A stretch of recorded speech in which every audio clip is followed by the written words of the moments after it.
Seja muito bem-vindo, bem-vinda ao episódio 115 do nosso podcast diário Bíblia em um Ano, aqui no meu canal Padre Adriano Zandoná no YouTube. Olha, se você é novo, nova, se inscreva no canal, vem fazer parte da nossa família. Eu peço isso porque assim você me ajuda muito a evangelizar. É assim que a plataforma, que é o YouTube, funciona.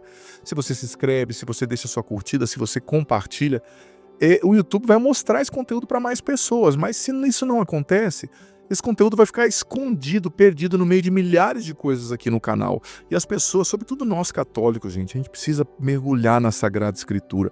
A gente precisa, digo para vocês como padre que tem observado, mergulhar mais na Sagrada Escritura, conhecer mais a Bíblia. Sabe, isso não tem preço, isso vai acrescentar muito à nossa vida. Então, por favor, curta esse vídeo, compartilha com seus grupos de WhatsApp, manda para mais pessoas e se inscreve aqui no canal. Eu posto a homilia todos os dias aqui. Tem o terço à tarde também, tá bom? 1 Samuel 24 e Salmo 57 é o que a gente vai ler hoje. Ouçamos com atenção.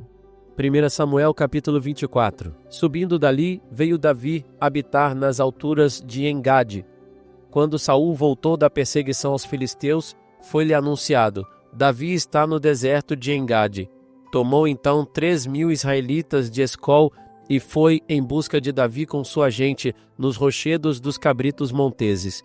Chegando perto dos apriscos de ovelhas que havia ao longo do caminho, entrou Saul numa gruta para satisfazer suas necessidades.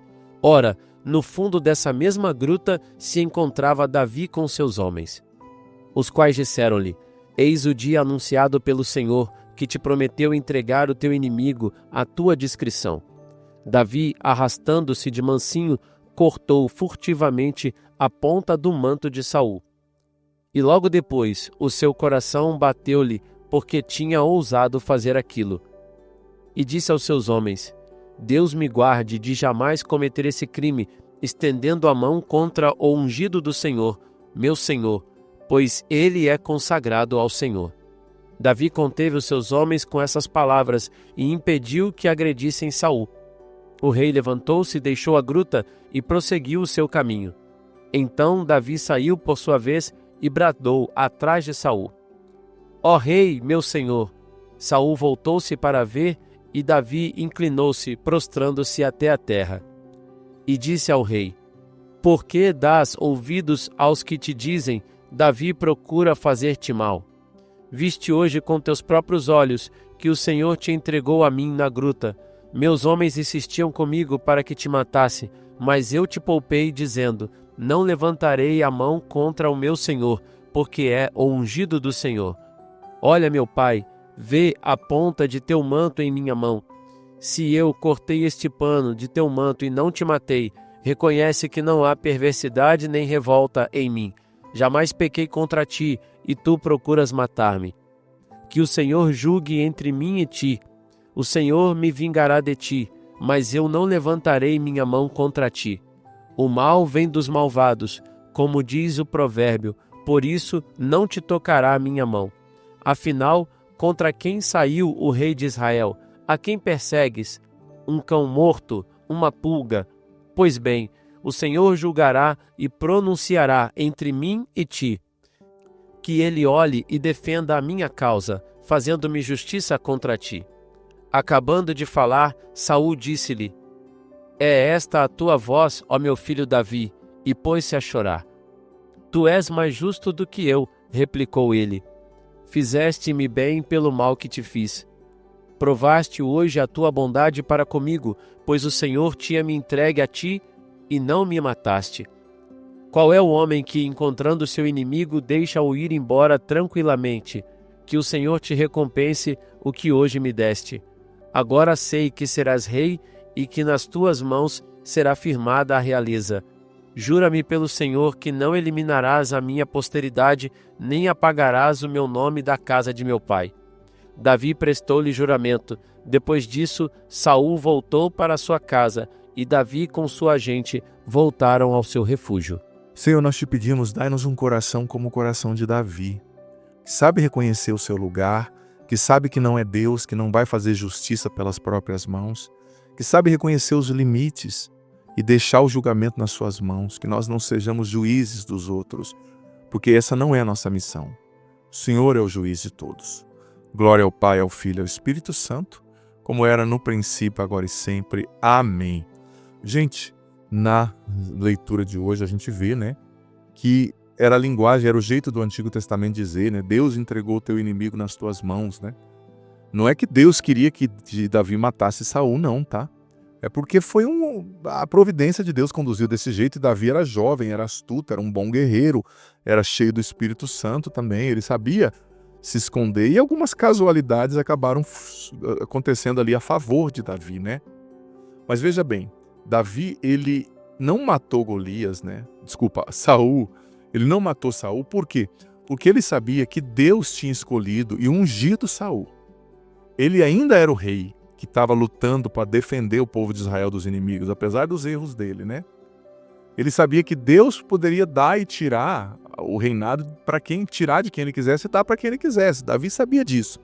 Mas Davi também, olha a sensatez desse homem, olha a sabedoria, olha o caráter. Ele sabia que Deus podia tirar o reinado e dar para quem queria, mas ele sabia que ele não era Deus. Davi não era Deus, ele sabia. Ele sabia que Deus poderia matar o seu ungido, mas ele não era Deus. Ele não recebeu esse trabalho de fazer justiça, né, de eliminar o ruim, sabe? Apesar que Deus tinha dito para ele que ele seria o sucessor de Davi como rei, de Saul como rei. Mas ele reconheceu os seus próprios limites. Eu não sou Deus. Eu não vou levantar a mão contra o ungido do Senhor, sabe?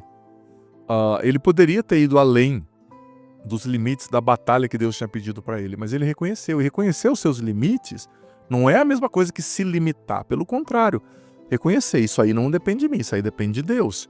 Porque, veja bem, não é você e eu que vamos fazer justiça. Tem gente que acha que está na igreja para limpar a igreja, para fazer justiça, para mudar o mundo. Ele vê defeito em todo mundo, menos em si mesmo, né? Opa, tem um ditado que diz assim: conserte a você mesmo e o mundo será melhor. Você não tem que mudar, achar que você é o reformador, você é o Martinho Lutero, né? Pessoas com esse caráter só fizeram mal para a igreja. Só fizeram mal. Conserta a sua vida, não a vida dos outros. Não é você que vai matar, ou que vai corrigir, ou que vai fazer justiça. Porque quando você faz isso, você está incorrendo num pecado de orgulho. Aí eu vou resolver. Aí você não tem pecado, não? Você não tem limite?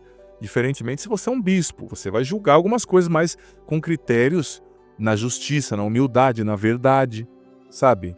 Se você é um líder ali, mas mesmo assim, você não é Deus. Tem algumas coisas que excedem o seu limite.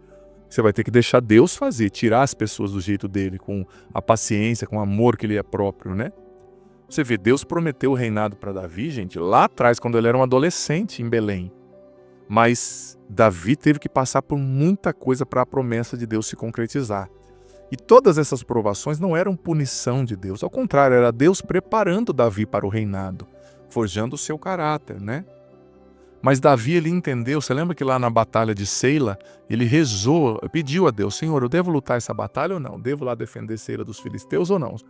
Porque Davi, ele rezava e perguntava a Deus porque ele sabia que ele não era para ele lutar qualquer batalha, mas só as batalhas que Deus quisesse. Não era para ele matar o rei, mas para fazer o que Deus quisesse. Eu e você também, muitas vezes nós caímos na armadilha do inimigo, nós gastamos nossa energia, nós nos cansamos, porque nós estamos lutando batalhas que Deus não nos pediu para lutar. Mas uma vez eu digo, não é você. Tem gente que é assim, muda todos os padres, muda tudo, tá tudo errado. E você não tem nada de erro. Não estou falando que você tem que fazer vista grossa e não ver o que está errado. Tudo bem, mas como eu disse, conserte a você mesmo, criatura. Você não tem nada para mudar, não. Tem gente que tem o dom de ver o defeito nos outros, de ver que tá tudo errado, e você não tem nada de errado, né? Ou seja, sejamos mais humildes e deixemos o julgamento na mão de Deus, porque Ele é o juiz, só Ele vai fazer justiça. Não é eu e você que vamos consertar o mundo. A nós cabe consertarmos a nós mesmos. Vamos ler o Salmo 57 juntos. Ao mestre do canto: não destruas, cântico de Davi. Será que realmente fazeis justiça, ó poderosos desse mundo? Será que julgais pelo direito, ó filhos dos homens? Não, pois, em vossos corações cometeis iniquidades, e vossas mãos distribuem injustiça sobre a terra? Desde o seio materno se extraviaram os ímpios, desde o seu nascimento se desgarraram os mentirosos. Semelhante aos das serpentes é o seu veneno, ao veneno da víbora surda que fecha os ouvidos. para não ouvir a voz dos fascinadores, do mágico que enfeitiça habilmente. Ó Deus, quebrai-lhes os dentes da própria boca, parti as presas dos leões, ó Senhor, que eles se dissipem como as águas que correm, e fiquem suas flechas despontadas. Passem como o caracol que deslizando se consome. Sejam como o feto abortivo que não verá o sol. Antes que os espinhos cheguem a aquecer vossas panelas, que o turbilhão os arrebate. Enquanto estão verdes, o justo terá a alegria de ver o castigo dos ímpios, e lavarás os pés no sangue deles. E os homens dirão, sim, há recompensa para o justo, sim, há um Deus para julgar a terra. O Senhor esteja convosco, Ele está no meio de nós, que desça sobre vós a bênção do Senhor, Pai, Filho e Espírito Santo. Amém. Até amanhã. Que bom ter você aqui nesse podcast diário. Leia a Bíblia comigo em um ano, a Bíblia inteira. Você é convidado a viver essa aventura de conhecer a Sagrada Escritura. Se você está chegando hoje, você pode começar a partir daqui. A partir de hoje, vai acompanhando a cada dia e você vai depois ouvindo os episódios anteriores. Vai no começo da playlist, a Bíblia em um ano, hoje você ouve o do dia de hoje e ouve o do primeiro, amanhã o do dia de amanhã e o segundo, e assim você vai, consequentemente, gradativamente, ouvindo os episódios anteriores e fazendo parte dessa playlist ao longo desse ano, lendo a Bíblia inteira, com a minha explicação. Olha, vem fazer parte, seja perseverante, você vai colher frutos maravilhosos. E lembrando que o vídeo entra sempre ao meio-dia, mas fica aqui. Você pode ouvi-lo no momento que você quiser, na playlist Bíblia em um ano, vá desde o começo, aprenda a Sagrada Escritura, você vai receber muitas bênçãos. Bem-vindo e se inscreva no canal, vem fazer parte da nossa família.